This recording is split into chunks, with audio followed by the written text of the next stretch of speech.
this video, we are going to discuss the 1.13 question number of your NCERT Solid State Chemistry Class 12th.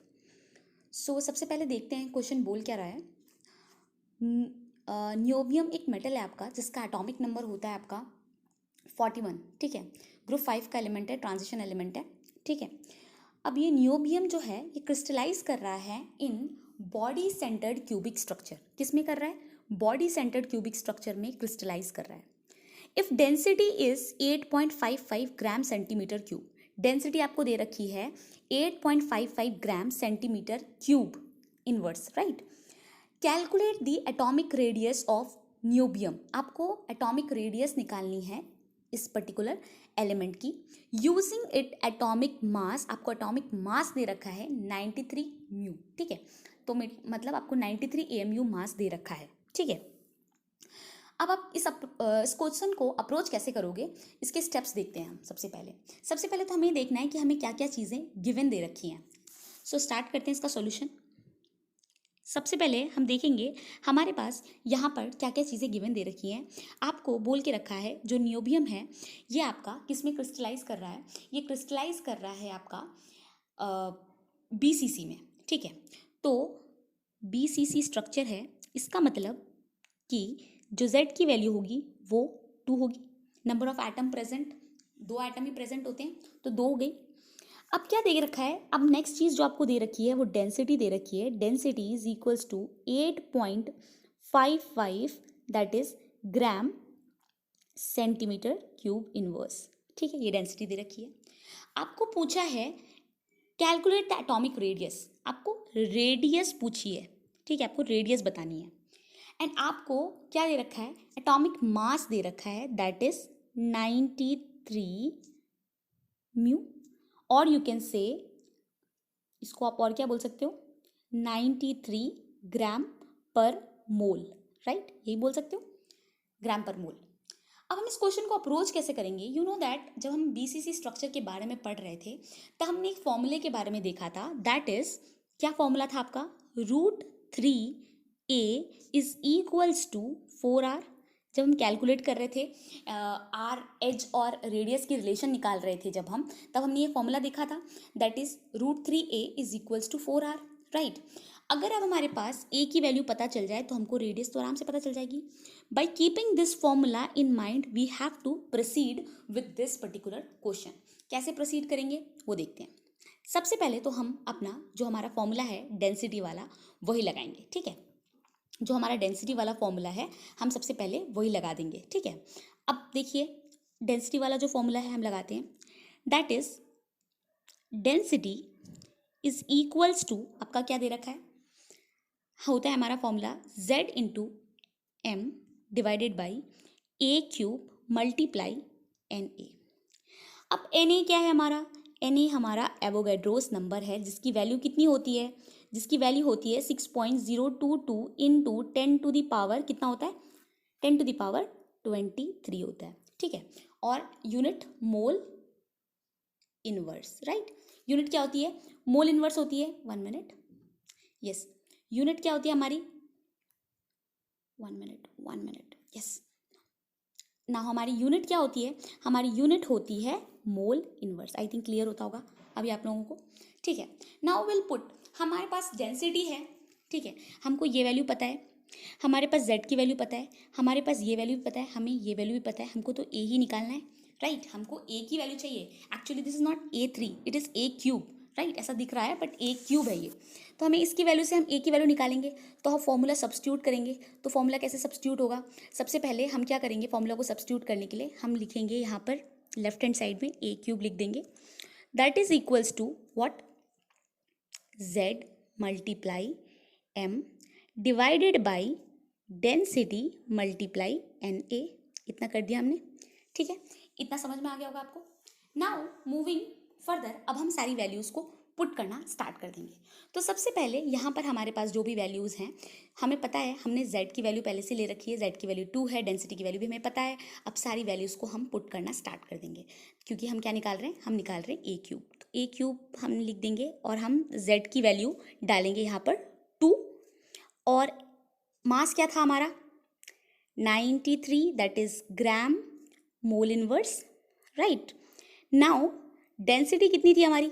Density थी आपकी 8.55 ग्राम centimetre cube inverse, right. ये हो गई आपकी density, ये ग्राम है आपका, ठीक है, ये हो गई आपकी density. Now this is multiply with the Avogadro number that is 6.022 into 10 to the power 23, और ये भी होता है आपका, क्या होता है आपका ये भी होता है आपका मोल इनवर्स, राइट। ये भी होता है आपका मोल इनवर्स, राइट। अब देखो आप, यहाँ पर भी मोल इनवर्स है, यहाँ पर भी मोल इनवर्स है, दोनों यूनिट आपस में कैंसिल हो जाएंगे। ये ग्राम और ये ग्राम भी आपस में कैंसिल हो जाएगा, तो ए क्यूब की जो वैल्यू आएगी वो यूनिट तो हमें पता चल गया, यूनिट आएगा कुछ, ये सेंटीमीटर क्यूब इनवर्स है, ये सेंटीमीटर क्यूब इनवर्स ऊपर चला जाएगा, मतलब सेंटीमीटर क्यूब, तभी तो वॉल्यूम आएगी, राइट। अब हम इसको जब सॉल्व करेंगे तो ऊपर वाला आता है आपका 186, इसको करेंगे सॉल्व नीचे वाले को, तो ये क्या है आपका 10 टू द पावर आपका, हाँ yes again this 10 to the power 23, इसको कुछ करने की जरूरत नहीं, इसको ऊपर भेज दो, 10 टू द पावर माइनस क्या हो जाएगा 23, ऊपर चला गया। अब इन दोनों का जब हम सॉल्व करेंगे तो क्या आएगा हमारा, 1 मिनट, यस, हाँ इन दोनों को जब सॉल्व करेंगे हम इस और इस वैल्यू को, तो हमारी वैल्यू आ रही है दैट इज 51.4881, ठीक है, ये हमारी वैल्यू आ रही है। अब जब हम इसको पूरी तरीके से सॉल्व कर लेंगे ये दोनों चीज़ों को, इन और इन वैल्यू को, तो हमारी ए क्यूब की वैल्यू आती है 3.6124 मल्टीप्लाई 10 टू द पावर, ये क्या हो गया आपका 23, और ये आपका हो गया सेंटीमीटर क्यूब, राइट। अब क्या करना है हमको, अब हमको इसको सॉल्व करना है, हमें तो ए चाहिए, राइट, हमें क्या चाहिए, हमें आपका ए चाहिए, तो ए की वैल्यू कैसे निकलेगी, ए की वैल्यू तो तब निकलेगी जब उसका क्यूब रूट निकालोगे। तो सबसे पहले आप देखो यहाँ पर 23 है, अगर हम इसको 24 कर दें किसी भी तरीके से तो काम बन सकता है, कैसे बन सकता है वो भी हम सीखेंगे, पर इसको 24 करने के लिए क्या करना पड़ेगा, इसको अगेन आपको 10 से डिवाइड करना पड़ेगा, तो ये वाला स्टेप हम लिखते नहीं है, हम समझ के कर लेंगे, हम ये डेसिमल को शिफ्ट कर देंगे, क्या करेंगे, हम ए क्यूब लिखा हमने और हमने इस डेसिमल को शिफ्ट किया, दैट इज 36, जैसे 3.6 था, अब हमने 36 कर दिया, ठीक है, हमने 36 कर दिया, पॉइंट ये क्या हुआ आपका 124 इंटू 10 टू द पावर, ये क्या हो गया आपका -24, और ये हो गया आपका सेंटीमीटर क्यूब। अब ये जब इधर जाएगा तो ये क्या होता है, ए इज इक्वल्स टू 36.124, और ये हो गया आपका 1/3 कर देंगे, ऐसे लिखते हैं ना क्यूब रूट को, ऐसे भी लिख सकते हैं आप, ऐसे वाला भी लिख सकते हो, ठीक है, बट ऐसा लिखने का रीज़न है अभी मैं बताऊंगी। अब ये क्या है आपका मल्टीप्लिकेशन में -24, और ये है अगेन आपका 1/3, right. So we will delete this one, yes. Now जो नेक्स्ट चीज़ आपको करनी है वो क्या करनी है, अब आपको फाइंड करना है। सो जिसको भी क्यूब रूट निकालना आता है, division method that is fine enough, you can directly calculate जो भी इसकी वैल्यू आएगी, राइट। बट एक और ट्रिक भी है इसको निकालने की जो मैं आपको अभी बताऊंगी, तो इसको अभी के लिए छोड़ देते हैं। इसका क्या ऐसे कर सकते हैं, इसको हम ऐसे लिख सकते हैं, और साथ में यस हमारा साथ में सेंटीमीटर क्यूब भी तो चल रहा था, दैट इज ऑल्सो आपका क्या हो जाएगा 1/3, तो ये 1/3 और 1/3 आपका कैंसिल हो जाएंगे, ठीक है। तो यहाँ पर क्या हुआ, ये 10 टू द पावर आपका क्या होगा -8 × 3, और ये होल 1/3 है, ये 3 और ये 3 कैंसिल हो गया, यहाँ से बचा आपका सेंटीमीटर सिर्फ, और इस वाली वैल्यू को आपको कैलकुलेट करना है। इसका कैलकुलेट करने का तरीका है कि अगर आपको क्यूब रूट 1 से 10 तक याद हैं तो ये बहुत ईजी हो जाएगा। What we have to do is, जब भी हमारे डिजिट्स यहाँ पर 4, 5 या 6 आते हैं तो उसका जो क्यूब रूट निकलता है वो 2 डिजिट नंबर निकलता है, तो 2 डिजिट ही होगा। जो पहला डिजिट है वो लास्ट वैल्यू से डिफाइंड होता है, लास्ट वैल्यू। अगर आपको सारे के क्यूब याद हैं तो आपको याद रहेगा कि आपका जो क्यूब 4 का क्यूब जो होता है वो क्या होता है, हाँ यस, अगर आपको याद है तो आपको याद रहेगा, क्योंकि आपका जो 4 का क्यूब होता है वो क्या होता है, 4 का क्यूब होता है आपका 64, तो देखो लास्ट डिजिट क्या है 4 है, तो इसलिए जो आपने ये 36124 का जो आप क्यूब रूट निकाल रहे हो, इसमें जो वैल्यू आएगी सबसे पहले आप यहाँ पर क्या लिखोगे 4। नाउ दिस लास्ट 3 जो डिजिट को हम इग्नोर कर देते हैं और डेसिमल यहाँ पर लगा देते हैं। अब ये जो 2 डिजिट है ये वैल्यू डिपेंड करती है आपकी जो स्क्वायर रूट की आगे वाली वैल्यू पे, ठीक है। अब जैसे मान लो 36 किस क्यूब रूट की वैल्यू है, तो हमारे पास क्यूब रूट की वैल्यूज़ जो होती हैं, जैसे आपकी 1 क्यूब की वैल्यू होती है 1, 2 क्यूब की वैल्यू होती है आपकी, सॉरी यस, 2 जो क्यूब होता है उसकी वैल्यू आपकी होती है 8, 3 क्यूब की वैल्यू कितनी होती है, यहाँ पे लिख देती हूँ, 3 क्यूब की वैल्यू होती है आपकी 27 एंड 4 क्यूब की वैल्यू तो 64 होती है। Now this 36 lies between 3 and 4, तो इनमें से जो छोटी वैल्यू हम उसको चूज करते हैं, तो हम किसको चूज करेंगे, हम 3 को चूज करेंगे, तो आंसर क्या आ जाएगा आपका 3.4, ठीक है। तो हमने अप्रॉक्सीमेट किया है, आंसर भी हमारा अप्रॉक्सीमेट ही आएगा, तो इसकी वैल्यू आ गई 3.4। अगर आपको समझ में नहीं आया तो मैं इसके लिए एक और वीडियो भी बना दूंगी, बट अभी के लिए हम इतना ही समझते हैं, that is 3.4, otherwise this question will be become very lengthy. Okay, now ये सारी चीज़ों को मैं डिलीट कर देती हूँ, यस।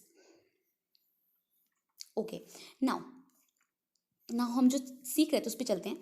तो हमारे पास एक चीज़ आ गई यहाँ पर, जो भी हम निकाल रहे थे इससे, यस नाउ हमारे पास हम ए की वैल्यू निकाल रहे थे, तो हमें ये पता चल गया जो 3612 की वैल्यू आई है हमारी 3.4, ठीक है, ये इतनी आई है। और इसकी वैल्यू कितनी बची, 10 टू द पावर माइनस का 8, और ये हो गया आपका सेंटीमीटर, राइट।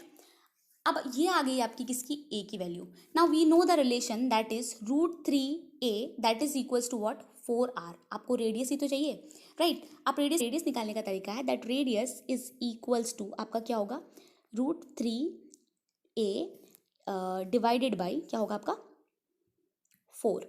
अब √3 की वैल्यू होती है अगर 1.73 होती है, ए की वैल्यू हमारी 3.4 आई कैलकुलेट करके, और डिवाइडेड बाई 4, तो आर की वैल्यू कितनी होगी, इसको कैलकुलेट कर लो। तो आर की वैल्यू आ रही है लगभग आपकी 1 क्या आएगी आपकी 47, और साथ ही साथ आपका ये चीज़, ये टर्म भी है जिसको अभी मैंने यस, ये जो आपका है टर्म, यस, इसको भी यहाँ पर लिख देते हैं, ये आपका टर्म है that is 10 to the power 8, ये -8 सेंटीमीटर, ये है आपका, ठीक है। तो ये वैल्यू आई आपकी 10 टू द पावर -8, और ये हो गया सेंटीमीटर, ठीक है। अब नाउ ये आपकी 1.47 अप्रॉक्सीमेट आंसर आ गया है आपका, ठीक है। आपकी बुक में इसका आंसर पिकोमीटर में दे रखा है, तो पिकोमीटर में कैलकुलेट करने के लिए हम क्या करेंगे, ये आर है आपका, तो आपको पता है 1 centimetre is equals to 10 to the power 10 picometre, ठीक है। तो सेंटीमीटर को पिकोमीटर में कन्वर्ट करने के लिए हम जो 10 टू द पावर -8 सेंटीमीटर था, इसकी जगह पे लिख देंगे 10 टू द पावर 10, क्या लिख देंगे, पिकोमीटर। अब ये दोनों आपस में सॉल्व होगा, आर की वैल्यू आएगी that is 1.47 into, sorry 1.47 meaning 147 picometre. अब आपकी बुक में इसका लगभग 143 दे रखा है, पर 147 इज ऑल्सो करेक्ट।